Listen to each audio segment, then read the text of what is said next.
Ya sé que piensas que todo esto del certificado energético es una auténtica basura, que es un impuesto revolucionario, que es un sacacuarto, que es una estratagema que se ha inventado el gobierno para sacaros más dinero, aparte de todos los impuestos que os clavan durante el año. Por cierto, en el caso de los profesionales, el 50% de lo que se gana para ellos, pero esto es otro melón a abrir. Ya sé que piensas que el certificado energético es todo esto. Comprobar que no te falten ni las patatas, menuda chapuza. Y ahí es imposible guardar la distancia de seguridad. Ese sexto sentido se termina cultivando. 36.500 células de habitabilidad al año. Y por eso es que te da igual. Lo primero que haces cuando vas a contratar a un técnico, cuando tienes que vender o alquilar tu vivienda, que es obligatorio el certificado energético en España desde junio de 2013, pues lo que hace simplemente es coger, ir en Google, poner arquitecto certificado energético y te sale todo el directorio y pinchas en el que primero te apetezca. Suele ser el más barato, sí, nos conocemos, suele ser el más barato porque ni tú mismo le das valor al documento y de hecho me atrevo a decir es que la mayoría de los técnicos tampoco le dan valor al documento y así va como van las cosas. Que se redactan certificados energéticos como el culo, que no se le da valor a ese documento y que, para colmo, pues ni siquiera el gobierno, que es el que ha puesto la ley, el Real Decreto, antes 235/2013, ahora 390/2021, siempre digo esto para impresionar un poco, pues ni el gobierno es capaz de explicar o de plantear los beneficios del certificado energético. Esto ya lo he explicado en otros vídeos. Pero a ti lo que te interesa es: vale, tengo que contratar el dichoso papelito de los cojones. Lo tengo que contratar. ¿Cómo lo contrato de la mejor manera posible? Porque es evidente que aquí, si no sabes de lo que va la cosa, voy a contratar al más barato. Luego vienen los problemas, claro, pero voy a contratar al más barato. Yo voy a tratar de convencerte, de persuadirte de que contratar el más barato no es la mejor opción. Pero te voy a mostrar lo que me ha pasado a mí en infinidad de casos, viendo certificados energéticos de otros técnicos, porque ahora ya hay un bagaje y muchas veces tenemos que renovar certificados energéticos que han caducado. Pues ya estamos por el año 11 del Real Decreto del certificado energético y ya toca empezar a renovar certificados energéticos y te das cuenta de una cosa, sobre todo, y es que después de 11 años de rigor trabajando en certificados energéticos, haciendo unas visitas de tomas de datos rigurosas, calculando sombras, calculando absolutamente todo lo que se tiene que calcular, midiendo con el máximo rigor cada ventana, cada habitación, teniendo en cuenta lo que es superficie útil, lo que no es superficie útil, mirando a ver si una fachada es noreste o norte, porque si es noreste favorece un poco más de cara a la eficiencia energética, aunque esté en el límite del ángulo. Eso hay que mirarlo exactamente, molestándose en perder a lo mejor media hora de tu tiempo en averiguar los rendimientos de un aparato de aire acondicionado del cual nadie dispone de etiqueta, nadie dispone de manual de instrucciones, ni siquiera los fabricantes dan el resultado al instante porque tienen a uno que está de vacaciones o tienen algún encargado de gestionar el email de la empresa que ese día pues no sé lo que pasaba, igual estaba más en la máquina de café y contesta a los 3 o 4 días cuando ya se ha tenido que tramitar el certificado energético porque hay una venta inminente. Esta es otra. Contratar las cosas cuando ya hay venta inminente, por favor, hacedlo antes, cuando no hayáis pensado vender todavía, cuando no tengáis comprador, porque si no luego vienen todas las prisas. Bueno, pues todos estos esfuerzos se ven reflejados en intentar que la calificación sea dentro de los mínimos legales lo mejor posible. ¿Y qué es lo que yo me encuentro? Y aquí es donde viene lo que me horroriza. Me encuentro con que más de la mitad, y yo diría que incluso puede ser 60, 70 o incluso 80%, pero más de la mitad de certificados energéticos que me toca renovar, pues sin haber realizado ninguna obra de corrección, de mejora en el piso o en la casa o en el local o en donde sea, pues resulta que mi certificado energético da mejor, da una mejor calificación. ¿Y esto cómo es posible? Pensaréis. Pues yo tampoco lo entiendo, yo tampoco lo entendía al principio. Yo pensaba, igual es que soy yo, porque tengo una manera de redactar los certificados energéticos que es bastante optimista, que con mis conocimientos técnicos dan para sacar el máximo jugo. que a lo mejor sé yo mucho más que los otros certificadores energéticos y que sé, por ejemplo, que las fachadas que dan un patio en donde no recibe nunca la luz, siempre son consideradas como fachadas norte, aunque den al sur. Claro, estos son truquitos que te hacen ahorrar trabajo, son truquitos que te hacen maximizar el resultado y minimizar el trabajo. Y probablemente truquitos de esto no los conozcan los otros técnicos o la mayoría de los otros técnicos. Y yo pensando, pero es que no puede ser, que es recurrente. Cojo certificados energéticos que dan una F y a mí me dan una E. Certificados energéticos que dan una G y a mí me dan una F. No puede ser, yo pensando, no puede ser que esto siempre pase así o que pase así en la mitad de las renovaciones. Hasta que se me ocurrió empezar a mirar, y esto no porque saliese de mí, sino porque me lo decían los clientes. Un cliente me decía, oye, pues estás tomando un montón de medidas y la otra vez me hicieron certificado energético y estuvieron 5 minutos. Ah, pues la otra vez hicieron certificado energético, pero no vinieron a ver nada. Me lo pidieron todo por teléfono. Claro, empezamos bien. Si uno está 5 minutos y otro encima hace certificado energético por teléfono, una práctica que es absolutamente ilegal, pues entonces entiendes cómo dan una mierda de calificaciones y que tú las conviertes con un mínimo trabajo riguroso en mejores calificaciones que convierten a una vivienda más apetecible a la hora de comprarla, de alquilarla, o incluso si tú eres el dueño de la vivienda, sabes que te vas a gastar menos dinero en mantenerla en condiciones habitables, menos dinero en calefacción, refrigeración, agua caliente, etcétera, etcétera. Ya tenemos un aspecto, y es que el tiempo de visita va desde el inexistente a los 5 minutos o 10 minutos para cuando estamos de rebajas y diré, venga, voy a quedar un poco más de tiempo. Como esas tasaciones, a veces he coincidido yo con un tasador haciendo una cédula de habitabilidad de un certificado energético. El tasador se va a los 5 minutos de haber empezado yo la visita y yo estoy a lo mejor 55 minutos más. Y te quedas con cara de idiota porque encima tu servicio va entre 200 y 300 euros, y igual el tasador cobra 400 euros. Y te preguntas, ¿esto qué diablos es? Pero bueno, este es el primer paquete, y nunca mejor dicho, el paquete que ha venido a ser el certificado energético anterior, que ha estado 5 minutos, paquete o vago, que ha estado 5 minutos y se va, o no ha estado.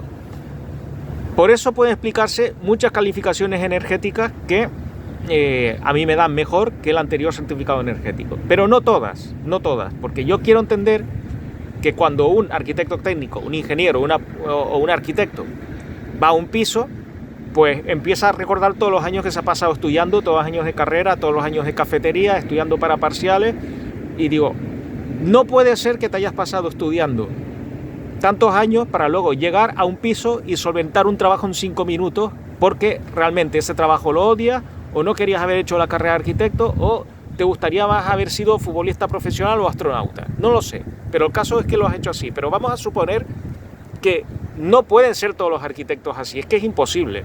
Por lo tanto, cabe la otra posibilidad, y aquí ya entro en la auditoría de certificados energéticos, y es que el arquitecto anterior haya hecho el certificado energético mal, pero por falta de conocimiento, o por despistes, o por lo que lo quieras llamar. ¿Cómo se averigua esto? Muy bien, cogiendo el documento certificado energético anterior y empezándose a hacer unos testeos. Si ves que todos los datos son estimados, mira, esto es el mayor detector de tramposos del universo en certificados energéticos. Cuando ves que una fachada de 15 centímetros, un ladrillo de 14, revestido por dentro y revestido por fuera, por ejemplo, lo ponen como fachada estimada, como composición estimada de fachada. ¿Pero cómo que composición estimada?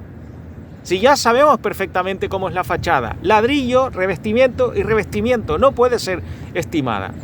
¿Y qué es lo que ocurre?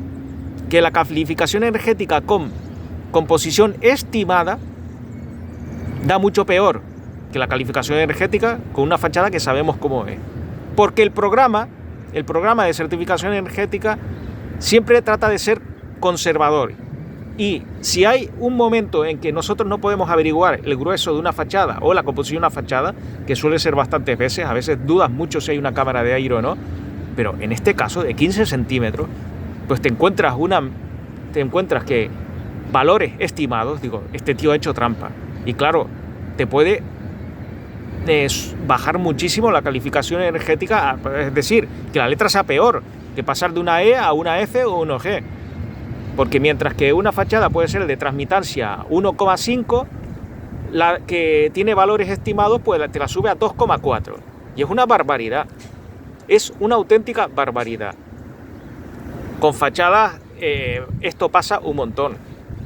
Luego hay otro ejemplo, y es que a lo mejor hayan medido mal, hayan evaluado mal los aparatos de aire acondicionado, las calderas, porque ni se hayan parado a mirar las especificaciones técnicas.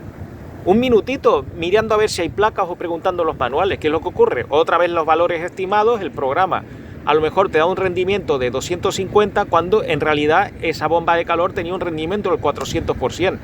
Y una diferencia de esas ya es prácticamente una letra de diferencia. ¿Queréis que os siga explicando lo que puede pasar? Otros temas que me he encontrado ya por despiste, y ojo que aquí el despiste no lo estoy criticando, porque yo mismo me he despistado. Nadie está libre del despiste. Pero a veces te encuentras, y bastante más a menudo de lo que crees, con que pues hay un técnico que se ha olvidado de poner una fachada, o se ha olvidado de poner una cubierta, o no la ha puesto directamente, que esto es el error a la inversa, no la ha puesto directamente porque le perjudicaba la calificación energética, que esto ya es prevaricación, esto ya es falsear datos. ¿Qué es lo que ocurre? Otra vez tenemos la diferencia de calificación energética, pero esta vez puede ser al alza, para que el certificado energético sea mejor. En definitiva, vamos a resumir hasta ahora lo que hemos visto en el vídeo. El primer ejemplo puede ser de gente que no dedica tiempo a la visita, porque no va directamente a la visita, técnicos que no van directamente a la visita y toman las medidas por teléfono al dictado del dueño, o gente que va a una visita y está 5 o 10 minutos en la casa. Y el segundo motivo por el que el certificado energético da peor puede ser que sencillamente los técnicos no estén contentos con su trabajo, hagan el trabajo mal, por desgana o por falta de conocimiento. Y desgraciadamente, y esto no lo digo yo solo, porque he asistido a charlas del Institut Català d'Energia, el ICAEN, y precisamente responsables de ICAEN reconocen que los certificados energéticos muchos están mal hechos. Muchos están mal hechos. Así que yo no te puedo convencer de que, oye, tú vayas a un directorio de arquitectos o vayas a internet, metas en Google certificado energético y escojas el más barato. No te puedo convencer para que no los hagas. Pero sí te puedo asegurar que si escoges al más barato tienes más posibilidades de que te pase esto. Que haya un técnico que no vaya a tu casa, que haya un técnico que esté 5 minutos en tu casa, que haya un técnico que evalúe mal por desconocimiento o por vagueza las características arquitectónicas del inmueble, que se salte un montón de pasos y te digo, bueno, pero usted solo quiere para vender, da igual, le da igual que sea una G. Y tú te lo comas con patatas porque no conozcas de lo que va el asunto. Pero es que no es así, y te voy a explicar por qué tener una baja calificación energética cada vez penaliza más. Primero, porque hace el inmueble menos atractivo de cara a la compra y de cara al alquiler. Segundo, porque el que compre o alquile va a encontrarse con que al final tiene que meter mucho más dinero en mantener el inmueble habitable, en calefacción, refrigeración, agua caliente sanitaria, lo que sea. También en arreglos de patologías relacionadas con la poca eficiencia energética, humedades por condensación, por filtración, diferencia térmica bestial entre dentro y fuera, paredes manchadas de negro, ya te lo puedes imaginar. Vas a tener que estar siempre buscando compradores, bueno, compradores no, porque si lo compras pues metes el puff al otro y que se aguante, pero luego el otro se va a cagar en todo. Ya me dirás si eso es moral, pero si estás alquilando la vivienda vas a tener que estar buscando siempre gente que te lo alquile, o en su defecto la inmobiliaria que se encarga de tu inmueble. Y eso tampoco conviene. Tú lo que quieres es un flujo constante de dinero cada mes. Y tercero, sobre todo, que llegará un momento en que tener una baja, bueno, es que se está planeando ya, tener una baja calificación energética de inmueble te penalizará porque tienes que estar renovando el certificado energético cada menos tiempo, y sobre todo porque en un futuro, de cara a 5 años, los edificios van a tener que tener obligatoriamente una calificación energética mínima de una E, no de una G ni una F, sino una E. O sea que todos estos fallos arrastrados por el mal hacer de un técnico lo vas a tener luego que pagar tú. Yo lo que te pido es que pienses todo eso a la hora de contratar un certificado energético. Yo te digo que en mi caso, como experto en eficiencia energética, experto en certificados energéticos, te garantizo que todo eso no va a pasar, que si tú tienes una G realmente es porque no hay manera de rascar nada de ese inmueble, y te aseguro que en mi caso muy pocos inmuebles tienen una G, muy pocos inmuebles tienen una G. Es cierto que la mitad de las viviendas en Cataluña usadas tienen una G, FG de calificación energética, pero es que la inmensa mayoría son una E. Un 90% de todas esas viviendas, de ese 50%, son una E, no una G y una F. Y yo me estoy encontrando Gs por todas partes. ¿Por qué? Por gente que hace mal su trabajo, gente que no va a visitar los pisos, gente que no que va a visitar los pisos y está 5 minutos pensando en irse al siguiente piso para cumplir las papeletas, y eso no puede ser. Eso no puede ser. Así que si tú me contratas a mí, estás contratando una rigurosidad y estás contratando no tener que verte envuelto en un montón de marrones en el futuro, tener que arreglar un certificado energético que está mal, porque va a haber una ley que te obligue a que los certificados energéticos de los inmuebles, si los quieres alquilar, pues tengan que ser una E mínima. O directamente ya ni es alquilar ni nada, sino que tenga que ser una E sí o sí. Por lo tanto, ya sé que esto es una manera un poco cruda de plantearlo, pero ya solo por el hecho económico, solo por el hecho de si vas a alquilar o vender un inmueble, hacerlo más atractivo, deberías plantearte si le das el trabajo de hacer tu certificado energético al más barato de la lista. Lo más barato siempre suele salir más caro, y te aseguro que yo, a lo largo de tantos años de trayectoria profesional, estoy cansado de coger encargos iniciados por otros arquitectos que eran los más baratos y que terminaron no siendo aptos para el encargo o no siendo competentes para el encargo. Un abrazo a todos y seguimos aprendiendo. Si te ha gustado este vídeo, puedes hacer dos cosas: suscribirte a mi canal Alejandro Darias Arquitecto para saber cuándo publico nuevo material, y compartir este vídeo con tu familia y amigos en las redes sociales.